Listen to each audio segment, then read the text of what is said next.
Friend, welcome to my channel. आज हम class 10 के लिए मोस्ट इंपोर्टेंट टॉपिक जो मानव रक्त परिसंचरण तंत्र है, तो जल्दी शुरू करते हैं। जल्दी सब्सक्राइब कर लें चैनल को और शुरू करते हैं। परिसंचरण तंत्र शरीर का एक महत्वपूर्ण हिस्सा है जो शरीर में आवश्यक पोषक तत्वों और ऑक्सीजन जैसे गैसों के परिवहन को सुनिश्चित करता है और साथ ही चयापचय अपशिष्ट को खत्म करने में मदद करता है। तो इसका डायग्राम आपको मिलता रहेगा हर टॉपिक पर। हृदय और फेफड़े पूरे शरीर में रक्त के संचार और शुद्धिकरण में महत्वपूर्ण भूमिका निभाते हैं, लेकिन क्या हृदय ही एकमात्र अंग है जो शुद्धिकरण में सहायता करता है? तो हृदय का डायग्राम देखते हैं। जो नीले रंग का दिखाई देता है ये है सिरा, और जो लाल रंग का है ये है धमनी। और ऊपर साइड क्या होता है? अलिंद होता है, नीचे साइड नीला होता है। आइए दोहरे परिसंचरण की अवधारणा और इस प्रक्रिया में शामिल अंगों के बारे में गहराई से जानें। Double circulation. विभिन्न परिसंचरण तंत्र जानवरों में दो प्राथमिक प्रकार की संचार प्रणाली मौजूद होती है, खुली संचरण परिसंचरण प्रणाली और बंद परिसंचरण प्रणाली। मनुष्यों सहित अधिकांश स्तनधारी दोहरा परिसंचरण प्रणाली का उपयोग करते हैं। हृदय के माध्यम से रक्त परिसंचरण की आवृत्ति के आधार पर बंद परिसंचरण तंत्र के दो भाग में विभाजित किया जा सकता है। Single circulation. एक एकल परिसंचरण में रक्त हृदय से होकर गुजरता है, शुद्धिकरण के लिए फेफड़े में जाता है और फिर शरीर के विभिन्न भागों में वितरित हो जाता है। चूंकि इसमें केवल एक हृदय चक्र शामिल होता है, इसलिए एकल परिसंचरण कहा जाता है।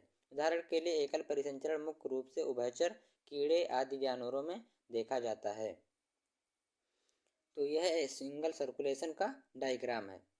डबल सर्कुलेशन हृदय रक्त परिसंचरण के लिए जिम्मेदार प्राथमिक अंग है और दोहरा परिसंचरण इस प्रक्रिया के लिए एक कुशल तरीके के रूप में कार्य करता है। यहाँ अनोखा पहलू यह है कि रक्त दो मार्गों का अनुसरण करता है, एक ऑक्सीजन युक्त रक्त के लिए और दूसरा ऑक्सीजन कम यानी डीऑक्सीजनेटेड ब्लड के लिए, इसलिए इसे डबल सर्कुलेशन कहा जाता है। मनुष्यों सहित अधिकांश स्तनियों में दोहरा परिसंचरण तंत्र होता है। तो आप डायग्राम समझ सकते हैं।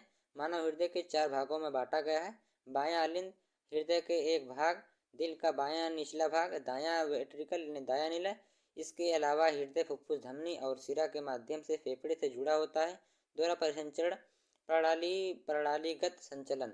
प्रणालीगत परिसंचरण ऑक्सीजन युक्त रक्त को बाएं वेंट्रिकल में ऊतक कोशिकाओं तक ले जाता है। शरीर के विभिन्न भागों में परिसंचरण के लिए ऑक्सीजन युक्त रक्त को महाधमनियों द्वारा भेजता है। बाद में नसें और सिराएं शरीर के विभिन्न हिस्सों से ऑक्सीजन रहित कार्बन डाइऑक्साइड से भरपूर रक्त एकत्रित करती हैं। ऑक्सीजन रहित रक्त को फिर बेहतर वेना कावा में फिर दाहिने अलिंद में भेजा जाता है।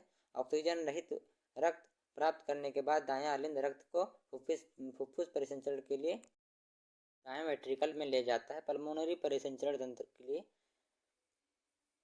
फुफ्फुसीय परिसंचरण में रक्त परिसंचरण दाएं अलिंद से बाएं अलिंद तक शुरू होता है। इस मार्ग में फुफ्फुसीय धमनी बाएं वेंट्रिकल से रक्त एकत्रित करती हैं और इसे ऑक्सीजन के लिए फेफड़े तक पहुंचाती हैं। एक बार शुद्धिकरण प्रक्रिया पूरी हो जाने के बाद ऑक्सीजन युक्त रक्त को फुफ्फुसीय सिरा के माध्यम से बाएं अलिंद में वापस भेजा जाता है। डायग्राम समझ लीजिए।